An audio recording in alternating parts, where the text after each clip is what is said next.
Saya berdiri di ambang pintu rumah baru saya sementara ibu bapa saya berjalan dari bilik ke bilik seperti pemeriksa.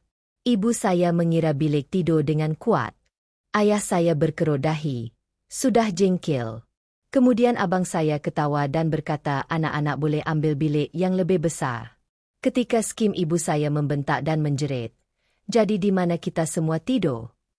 Bilik itu menjadi senyap. Dada saya terasa hampa. Bukan terkejut. Cuma letih. Ini bukan kekeliruan. Ia adalah hak. Dan ketika saya melihat lorong yang kosong, saya menyadari jawapan yang mereka harapkan adalah jawapan yang saya tidak lagi sanggup berikan selepas bertahun-tahun membayar untuk keselesaan mereka sahaja. Sebelum saya pergi lebih jauh, ketik suka dan beritahu saya di ruangan komen tempat Anda mendengar. Dan jika Anda pernah dilayan seperti Anda berhutang tempat kepada seseorang dalam hidup Anda sendiri, kongsikan kisah Anda. Ia mengingatkan saya bahawa saya bukan satu-satunya. Nama saya Alexis Harper. Saya berumur 30 tahun dan saya mencari nafkah sebagai pereka kreatif. Saya menghabiskan sebahagian besar hari saya merenung skrin, mengubah suai warna dan jarak sehingga semuanya akhirnya terasa seimbang. Lucunya, saya sentiasa pandai mencipta keseimbangan untuk orang lain, cuma tidak pernah untuk diri sendiri. Secara luaran, keluarga saya kelihatan biasa-biasa sahaja. Makan malam hujung minggu, gambar percutian, senyuman yang cukup lama untuk media sosial. Jika Anda lalu di kedai runcit, Anda tidak akan pernah rasa ada apa-apa yang tidak kena. Tetapi di dalam keluarga kami, terdapat peraturan yang tidak dinyatakan yang semua orang faham kecuali saya. Sayalah orang yang boleh dipercayai, pembetul, jaring keselamatan. Ibu bapa saya tidak pernah mengatakannya secara terus terang. Mereka tidak perlu. Ia sentiasa dianggap sebagai kebimbangan. Ayah saya sentiasa bercakap tentang hatinya, bagaimana tekanan boleh mencetuskan sesuatu yang serius. Ibu saya bercakap dengan lembut, seperti setiap ayah penuh dengan kebimbangan. Kami tak tahu berapa banyak masa yang ada pada ayah kamu, katanya dengan suara yang perlahan.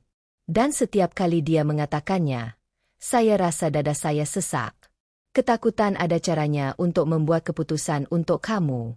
Kemudian ada abang saya, Lukas, yang lebih muda, lebih lantang, sentiasa merancang rancangan baharu yang tidak pernah berjaya. Dia mempunyai keluarga anak-anaknya sendiri yang nampaknya semakin membesar setiap tahun dan masalah yang entah bagaimana selalu menimpa ibu bapa saya dan seterusnya ke bahu saya. Lukas tidak meminta bantuan saya secara langsung. Dia tidak pernah perlu. Ibu bapa saya menterjemahkannya. Mereka selalu berbuat demikian. Wang adalah latar belakang hubungan kami. Pembayaran di sini, bel di sana. Tiada apa yang dramatik dengan sendirinya. Cukup kerap sehingga ia menjadi rutin. Saya belajar untuk membuat baju di sekelilingnya, belajar barangan runcit yang perlu dilangkau, belajar cara untuk meregangkan gaji secara senyap supaya tiada siapa yang akan risau. Mereka jarang mengucapkan terima kasih kepada saya. Rasa syukur akan membuatnya terasa pilihan. Dan ia tidak pernah menjadi pilihan. Apabila saya menyebut bahawa saya sedang berfikir untuk membeli rumah, reaksinya serta-merta, bukan keterujaan, bukan kebanggaan, tetapi kelegaan. Ibu saya mula bercakap tentang masa depan dengan cara yang sama-sama seperti yang biasa dia gunakan apabila dia hampir meminta sesuatu. Ayah saya bertanya tentang ruang, tempat letak kereta, sekolah berdekatan. Lukas bergurau tentang betapa bagusnya jika anak-anak mempunyai halaman. Tiada siapa yang bertanya apa yang saya mahukan. Mereka bercakap dalam bentuk jamak. Kita perlukan ruang. Anak-anak tidak boleh sempit. Keluarga harus kekal bersama. Setiap ayat membawa andaian bahawa rumah pertama saya tidak akan menjadi milik saya. Bahawa ia akan menjadi lanjutan daripada semua yang telah saya sediakan. Saya ingat duduk bersendirian malam itu di apartemen saya. Lampu komputer riba terpadam. Menyala dalam gelap. Penyenaraian dibuka. Rumah yang saya mampu beli. Rumah yang masuk akal. Dan buat pertama kalinya, satu fikiran muncul yang menakutkan saya lebih daripada mengecewakan mereka. Bagaimana jika saya tidak membina hidup saya berdasarkan keperluan mereka kali ini? Semakin hampir saya membeli rumah, semakin kuat bunyi telefon saya. Ia bermula dengan daftar masuk biasa. Ibu saya bertanya bagaimana carian berjalan. Ayah saya mengingatkan saya untuk mengambil masa, tetapi jangan terlalu lama. Lukas sentiasa menghantar pautan ke kawasan kejiranan yang disukainya dengan komen tentang zon sekolah dan ruang halaman belakang. Tiada satu pun daripadanya kedengaran agresif pada zahirnya. Skim masalahnya. Semuanya dibalut dengan kebimbangan seperti hadiah yang Anda tidak sedari mempunyai tali sehinggalah ia mencengkam pergelangan tangan Anda. Pada suatu malam, ibu bapa saya menjemput saya untuk makan malam. Tiada apa yang mewah. Pencuci mulut yang dibeli di kedai. Jenis petang yang berpura-pura santai. Kami duduk di sekeliling meja, pinggan separuh penuh, perbualan melayang sehingga ibu saya berdehem. Skim dia. Dia melipat napkinnya perlahan-lahan, kemudian berkata, kami telah memikirkan betapa pentingnya keluarga untuk kekal bersama. Saya sudah tahu ke mana hala tuju ini. Saya cuma tak tahu sejauh mana mereka merancang untuk melaksanakannya. Ayah saya bersandar dan mengangguk. Dia bertanya rumah jenis apa yang saya sedang cari, berapa banyak bilik tidur, sama ada saya terfikir tentang betapa cepatnya anak-anak membesar. Lukas tidak banyak berkata. Dia tidak perlu. Dia hanya tersenyum dan men-scroll teleponnya seperti keputusannya telah ditentukan. Saya cuba mengekalkan suara saya. Saya kata saya sedang mencari tempat yang sesuai dengan bajet saya, tempat yang masuk akal untuk seorang. Perkataan itu seolah-olah menjengkelkan mereka. Seorang. Ibu saya berkerut dahi dan berkata, keluarga tidak berfikir begitu. Lukas akhirnya mendongak dan ketawa. Awak takkan perasan pun kami, katanya. Kami sudah biasa menyelit. Ketika skim saya faham. Ini bukan tentang bantuan. Ia bukan tentang keperluan pun. Ia tentang pemilikan. Mereka bercakap seolah-olah alamat masa depan saya sudah menjadi milik mereka. Seolah-olah nama saya pada dokumen hanyalah formaliti. Perbualan itu memuncak tanpa sesiapa yang meninggikan suara. Ibu saya mula menyenaraikan sebab kecemasan, penjagaan anak. Ayah saya menyebut kesihatannya sekali lagi. Bagaimana tekanan boleh membahayakan jika dia terpaksa berpindah kemudian. Lukas kata sewa rumah sangat gila sekarang. Seperti itu menyelesaikan semuanya. Tiada siapa yang bertanya sama ada saya setuju dengannya. Mereka sedang berunding tentang kehidupan yang saya tidak setuju untuk jalani. Saya pergi awal malam itu. Di dalam kereta saya duduk dengan enjin hidup, tangan di steering, jantung berdegup kencang. Saya rasa kecil, bukan kerana mereka lebih kuat daripada saya, tetapi kerana mereka begitu yakin. Mereka percaya saya akan mengalah. Sejarah menyebelahi mereka. Dalam beberapa minggu berikutnya, tekanan menjadi berterusan. Teks yang meminta kemas kini, cadangan yang menyamar sebagai jenaka.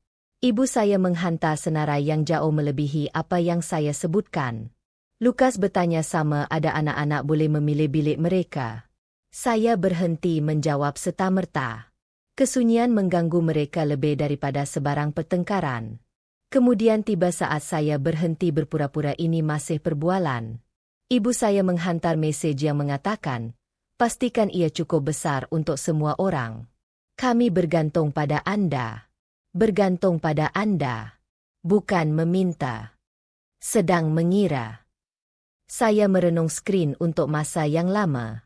Dan buat pertama kalinya, daripada berasa bersalah, saya merasakan sesuatu yang lebih dingin dan jelas. Jika saya mengikuti rancangan mereka, saya bukan sahaja akan membeli rumah. Saya akan mengunci diri saya dalam peranan yang sama selama-lamanya. Malam itu, saya membuka penapis carian baharu dan tidak menanda satu kotak. Minimum bilik tidur. 2 sudah cukup. Sebaik sahaja saya membuat keputusan, semuanya menjadi senyap. Tidak damai. Masih seperti saat selepas pintu diketuk dan Anda sedang menunggu untuk melihat apa yang pecah. Saya berhenti menjelaskan diri saya. Saya berhenti membalas setiap mesej. Pencarian rumah menjadi sesuatu yang saya lakukan sendirian pada awal pagi sebelum bekerja atau lewat malam apabila bandar di luar apartemen saya menjadi gelap. Ketika skim saya menemuinya. Sebuah banglo kecil 2 bilik tidur yang terletak di kawasan kejiranan yang tenang.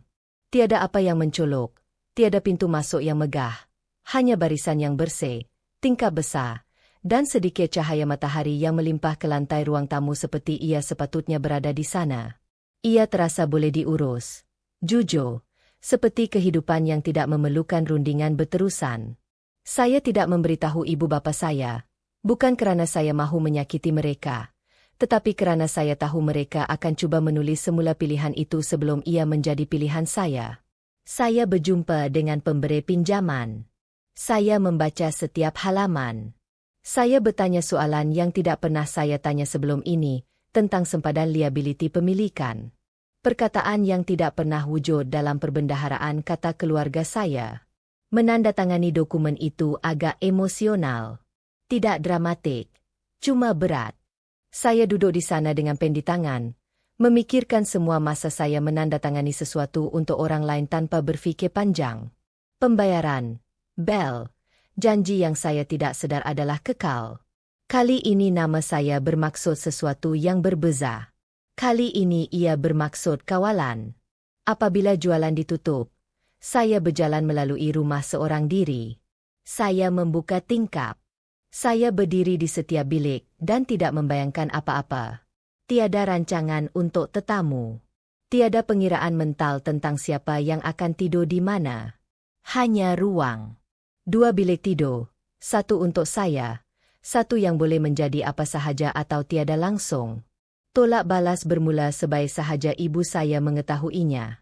Dia tidak bertanya bagaimana perasaan saya. Dia bertanya berapa banyak bilik. Apabila saya memberitahunya bahawa terdapat jeda di talian, jenis di mana anda boleh mendengar seseorang mengira semula 2, dia mengulangi seperti saya telah salah cakap. Itu kecil. Ayah saya meneruskan dengan panggilannya sendiri. Dia berkata dia bimbang tentang kecemasan, tentang anak-anak, tentang betapa sempitnya tempat itu untuk semua orang. Saya mendengar tanpa menyampuk. Apabila dia selesai, saya berkata saya faham kebimbangannya. Kemudian saya tidak menambah apa-apa lagi. Kesunyian itu membuatnya resah. Lukas kurang halus. Dia menghantar mesej yang berbunyi, "Jadi, di mana kita sepatutnya berada?" Tiada sapaan, tiada tanda tanya pada akhirnya, hanya andaian. Malam itu, saya duduk di kaunter dapur tempat tinggal baharu saya, makan makanan bawa pulang dari bekas. Rumah itu masih bergema di sekeliling saya. Buat pertama kalinya, rasa bersalah itu tidak serta-merta melanda. Sebaliknya, saya merasakan sesuatu yang lain, satu perubahan, seperti saya telah keluar dari barisan yang telah saya berdiri sepanjang hidup saya. Saya tidak memutuskan hubungan dengan sesiapa pun. Saya tidak menjerit. Saya tidak membuat ugutan. Saya melakukan sesuatu yang jauh lebih berbahaya kepada mereka. Saya memilih diri saya sendiri secara senyap. Dan saya tahu mereka tidak akan menerimanya tanpa pertarungan. Mereka tidak meminta untuk melihat rumah itu. Mereka mengumumkannya. Ibu saya menghantar mesej kepada saya lebih awal. Pagi itu, ada sesuatu yang ceria dan palsu tentang menjadikannya detik keluarga. Ayah saya mengingatkan bahawa Lukas dan anak-anak juga akan datang, seolah-olah butiran itu tidak boleh dirundingkan. Lukas menghantar emoji tanda ibu jari ke atas. Tiada soalan, tiada kebenaran, hanya pengesahan. Saya tetap berkata ya. Bukan kerana saya mahu mereka ada di sana, tetapi kerana saya tahu inilah saatnya semuanya akan runtuh secara senyap atau meletup di tempat terbuka. Saya tidak lagi berlari. Saya tiba awal, membuka kunci pintu, dan membiarkan rumah dipenuhi udara. Tingkap terbuka luas. Cahaya melimpah ke lantai kayu keras. Tempat itu berbau seperti kopi segar dan cat samar. Bersih dan belum membuat keputusan. Tiada gambar di dinding lagi. Tiada kekusutan. Hanya ruang yang belum belajar bagaimana untuk menjadi milik orang lain. Kereta mereka berbaris di sepanjang tepi jalan seperti mereka memiliki jalan itu. Ibu saya melangkah masuk ke dalam beg tangan pertama, diselitkan di bawah lengannya, matanya sudah memerhati. Dia tidak menyapa. Dia tidak memeluk saya. Dia melakukan apa yang selalu dia lakukan. Dia menilai. Ayah saya mengekori lebih perlahan. Mulutnya terkunci dalam garisan kekecewaan yang biasa telah disempurnakannya selama ini. Lukas datang terakhir bersama anak-anak, bising dan santai. Seperti ini rumah sewa pecutian yang telah dibayarnya. Wah, kata ibu saya akhirnya. Selesa. Perkataan itu, Cuzi, dersi sopan bagi perkataan kecil. Dia berjalan terus melepasi saya dan masuk ke lorong. Membuka pintu tanpa bertanya. Bilik tidur, bilik mandi, bilik tidur kedua. Dia berhenti di situ, mengira dengan senyap. Sekali, dua kali. Kemudian dia berpaling kembali ke arah saya. Itu sahaja yang dia tanya. Itu sahaja yang saya katakan. Bilik itu beralih. Belum bising lagi. Cuma tegang. Ayah saya berdiam. Alexis, awak tak sebut ia terhad begini. Saya tak sembunyikan apa-apa. Jawab saya. Awak tak pernah tanya. Lukas ketawa. Menggelengkan kepalanya. Okey. Tapi mana yang lain? Bilik-bilik yang lebih besar. Tak ada pun. Ibu saya merapatkan bibirnya. Dia berjalan masuk ke dalam rumah sekali lagi dengan lebih perlahan. Kali ini, membuka kabinet, memeriksa halaman belakang rumah, berdiri di ambang pintu seperti sedang menunggu sesuatu terbongkar. Lukas berbisik kepada anak-anaknya untuk tinggal dekat dengannya. Tiada siapa yang bercakap dengan saya secara langsung. Akhirnya, ibu saya berhenti di ruang tamu dan berpaling dengan suaranya tajam. Sekarang, tiada usaha lagi untuk melembatkannya.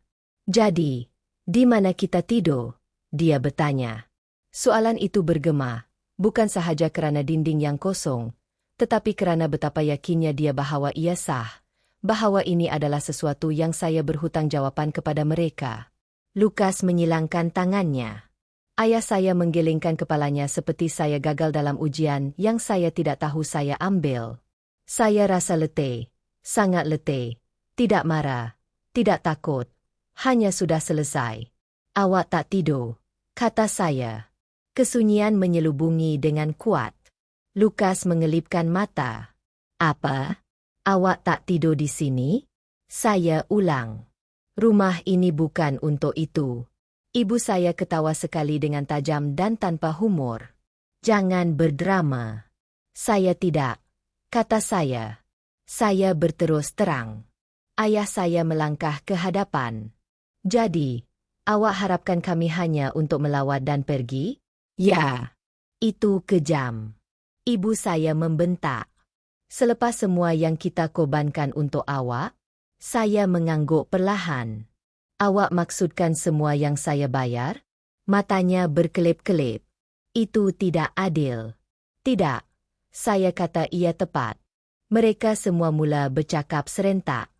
Kemudian ayah saya membangkitkan tentang kesihatannya seperti yang selalu dilakukannya apabila dia rasa terkongkong. Lukas bercakap tentang betapa susahnya keluarganya, betapa mahalnya semuanya. Ibu saya menyenaraikan detik-detik dari zaman kanak-kanak saya seperti risit yang saya berhutang faedah. Saya membiarkannya selesai. Kemudian saya berjalan ke kaunter dapur dan mengambil folder yang saya tinggalkan di sana. Apa itu? Lukas bertanya dengan nada jengkel. Rekod, kataku sambil membukanya. Bayaran, bel, sokongan, semua yang telah saya tanggung selama ini, ibu saya mengejek. Jadi apa? Kami keluarga. Keluarga tidak menuntut, kataku dengan tenang. Keluarga tidak mengambil alih pemilikan. Lukas mencondongkan badan lebih dekat.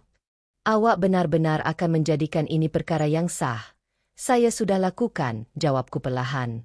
Untuk memahami pendirian saya. Wajah ayah saya menjadi gelap. Awak dah bercakap dengan peguam. Ya, untuk apa? Ibu saya membentak. Menyaman ibu bapa awak sendiri untuk melindungi diri saya, kataku. Dan untuk menghentikan ini, saya menggelongsorkan folder itu ke kaunter. Tiada sandiwara, hanya kertas bertemu kayu. Rumah ini, sambungku, adalah atas nama saya sepenuhnya, secara sah. Tiada kewajiban untuk saya menempatkan orang lain. Tiada keperluan untuk memberi ruang. Tiada jangkaan melebihi apa yang saya pilih. Lukas ketawa, tetapi kedengarannya nipis. Awak rasa kertas kejam mengubah siapa kami? Tidak, kataku. Saya rasa ia menunjukkan siapa diri awak selama ini. Suara ibu saya perlahan. Awak memilih bangunan berbanding keluarga awak. Saya bertentang mata dengannya. Saya memilih sempadan berbanding digunakan. Anak-anak itu diam sekarang. Salah seorang daripada mereka menarik lengan baju Lukas dan bertanya bila mereka akan pulang. Perkataan rumah terasa berat di dada saya. Tempat ini, ruang yang sunyi dan kosong ini, ia adalah perkara pertama yang benar-benar menjadi milik saya. Awak tak boleh asingkan kami begitu sahaja, kata Lukas, suaranya lebih tajam sekarang. Kami keluarga awak. Saya tak asingkan awak, kataku. Saya menghalang awak daripada berpindah masuk. Ayah saya kelihatan benar-benar terkejut. Awak menghancurkan kami. Tidak, jawab saya.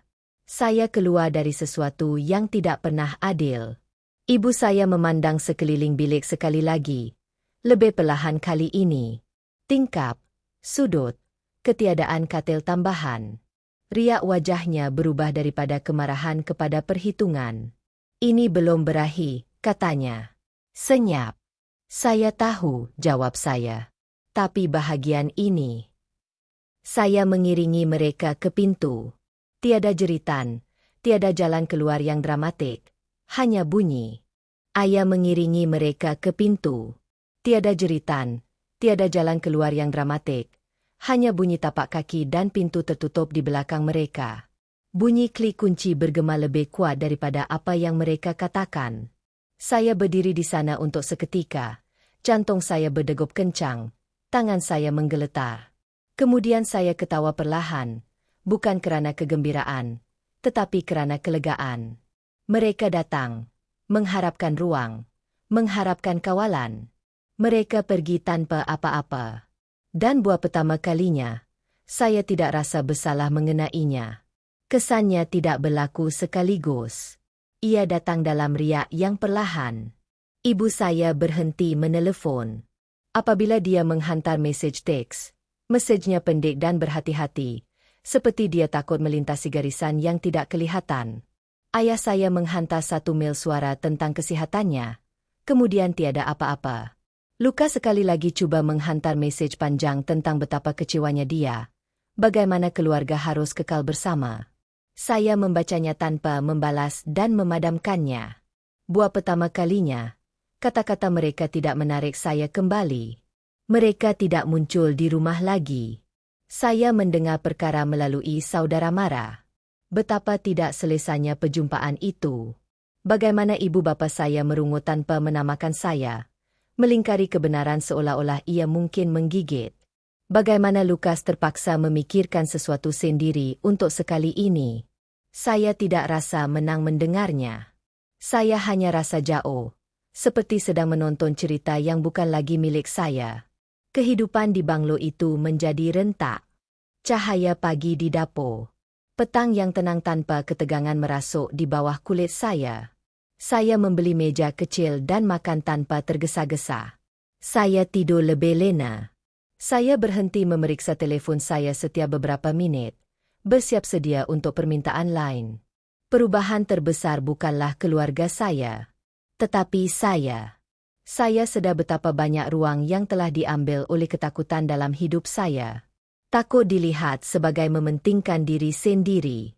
Takut keseorangan. Takut cinta mempunyai syarat yang perlu saya terus bayar. Melepaskan itu tidak membuatkan saya lebih dingin. Ia membuatkan saya lebih tenang. Kadang-kadang saya berdiri di ambang pintu pada waktu malam memandang ke bawah lorong ke arah dua pintu bilik tidur yang tertutup dan tersenyum. Bukan kerana saya telah memenangi sesuatu, tetapi kerana buat pertama kalinya, apa yang saya miliki sudah cukup. Dan tiada siapa yang dapat merampasnya daripada saya. Jika kisah ini menyentuh hati Anda, izinkan saya mengatakannya secara terus terang.